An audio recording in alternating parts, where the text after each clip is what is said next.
চুড়ি নিন চুড়ি, রং বেরঙের রেশমি চুড়ি। এই চুড়ি একবার যার হাতে উঠবে তার সৌন্দর্য পুরো দ্বিগুণ হয়ে যাবে। আসুন আসুন। এ কি, আজ আমার ডাক শুনে কেউ আসছে না কেন? তাহলে কি আজ আমার চুড়ি বিক্রি হবে না?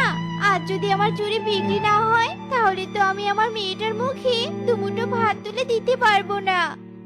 দুঃখী চুড়িওয়ালি গাছের ডালে বসে কান্না করতে থাকে। ঠিক তখনই সেখানে কালু কাক চলে আসে।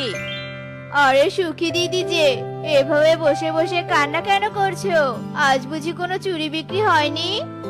তুমি ঠিকই ধরেছো কালু দাদা, আজ আমার কোনো চুড়ি বিক্রি হয়নি। এখন যে আমি কি করব একদমই বুঝতে পারছি না। আরে আরে কান্না থামাও, আমি তোমাকে একটা জায়গার সন্ধান দিচ্ছি। সেখানে গেলে মুহূর্তের মধ্যেই তোমার সব চুড়ি বিক্রি হয়ে যাবে। বলো বলো কালু দাদা, কোথায় সে জায়গা? আমি এক্ষুনি যাব সেখানে। জঙ্গলের ঠিক দক্ষিণ প্রান্তে, ওখানে অনেক পাখি আছে, তারা সবাই তোর চুড়ি কিনে নিবে। আমি এক্ষুনি যাচ্ছি দাদা।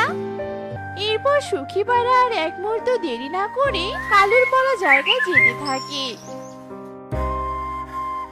এদিকে কালু কাক, ওস্তাদ, একটা পাখি পাঠিয়েছি, এবার বাকিটা আপনারা সামলিয়ে নিন আর আমার টাকাগুলো এক্ষুনি বিকাশ করে দিন।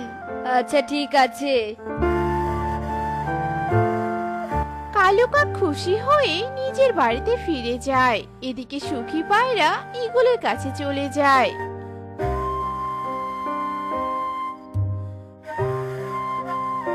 ঈগল দাদা, আপনি কি চুরি নেওয়ার কারণে আমাকে ডেকেছেন?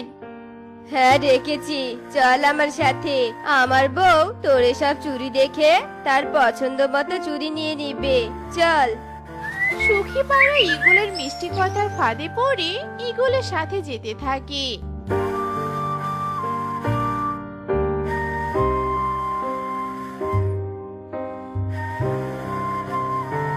বাবা বাবা, বাঘ আমাকে খেও না। বাড়িতে যে আমার ছোট্ট ছানা আমার পথ চেয়ে বসে আছে, আমাকে খেও না, তুমি দয়া করে খেও না।